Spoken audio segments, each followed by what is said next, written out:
നമസ്കാരം. Raf talks ഫുട്ബോളിലേക്ക് ഏവർക്കും സ്വാഗതം. കഴിഞ്ഞ FA കപ്പ് സെമി ഫൈനൽ മത്സരത്തിൽ ലോവർ ഡിവിഷൻ ക്ലബ്ബായ കോവൻട്രിയോട് വളരെ കഷ്ടിച്ചുകൊണ്ടാണ് മാഞ്ചസ്റ്റർ യുണൈറ്റഡ് രക്ഷപ്പെട്ടിട്ടുള്ളത്. നമുക്കറിയാം, ഒരു ഘട്ടത്തിൽ 3 ഗോളുകളുടെ ലീഡൊക്കെ നേടിക്കൊണ്ട് മാഞ്ചസ്റ്റർ യുണൈറ്റഡ് വിജയം ഉറപ്പാക്കിയിരുന്നു. പക്ഷെ പിന്നീട് 3 ഗോളുകൾ നേടിക്കൊണ്ട് കോവൻട്രി അതിശക്തമായി തിരിച്ചു വരികയായിരുന്നു. ഏറ്റവും ഒടുവിൽ പെനാൽറ്റി ഷൂട്ടൌട്ടിലാണ് മത്സരത്തിൽ മാഞ്ചസ്റ്റർ യുണൈറ്റഡ് വിജയം കരസ്ഥമാക്കിയിട്ടുള്ളത്. എന്നാൽ ലോവർ ഡിവിഷൻ ക്ലബിനോട് പോലും ഇത്രയധികം ബുദ്ധിമുട്ടിയതിന്റെ പേരിൽ വലിയ വിമർശനങ്ങളാണ് മാഞ്ചസ്റ്റർ യുണൈറ്റഡിനും അവരുടെ പരിശീലകനായ എറിക് ടെൻ ഹാഗിനും ഇപ്പോൾ ലഭിച്ചുകൊണ്ടിരിക്കുന്നത്. ടെൻ ഹാഗിനെ ഉടനെ തന്നെ എടുത്ത് പുറത്തിടണം എന്ന ആവശ്യങ്ങളൊക്കെ തന്നെയും പല ആരാധകരും ഉന്നയിച്ച് തുടങ്ങിയിട്ടുണ്ട്. ടെൻ ഹാഗിന്റെ ഭാവിയെക്കുറിച്ച് യുണൈറ്റഡ് ക്യാപ്റ്റനായ ബ്രൂണോ ഫെർണാണ്ടസിനോട് ചോദിക്കപ്പെട്ടിരുന്നു.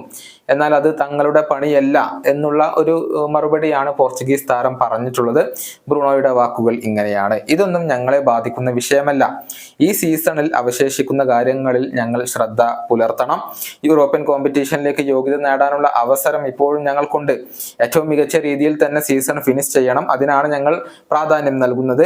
ഒരു FA കപ്പ് ഫൈനൽ ഞങ്ങൾക്ക് കളിക്കാനുണ്ട്. അതുകൊണ്ട് തന്നെ പരിശീലകനെ കുറിച്ച് ഞങ്ങൾക്ക് ആശങ്കകൾ ഒന്നുമില്ല. അത് ഞങ്ങളുടെ ജോലിയല്ല.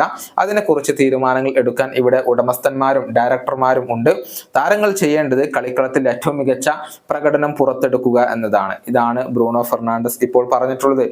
ഈ സീസണിന് ശേഷം ടെൻ ഹാഗിന്റെ പരിശീലക സ്ഥാനം തെറിക്കാനുള്ള സാധ്യത ഏറെയാണ്.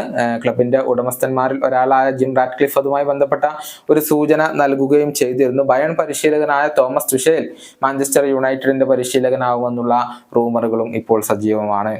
ഈ വീഡിയോ അവസാനിപ്പിക്കുന്നു. കാണാം.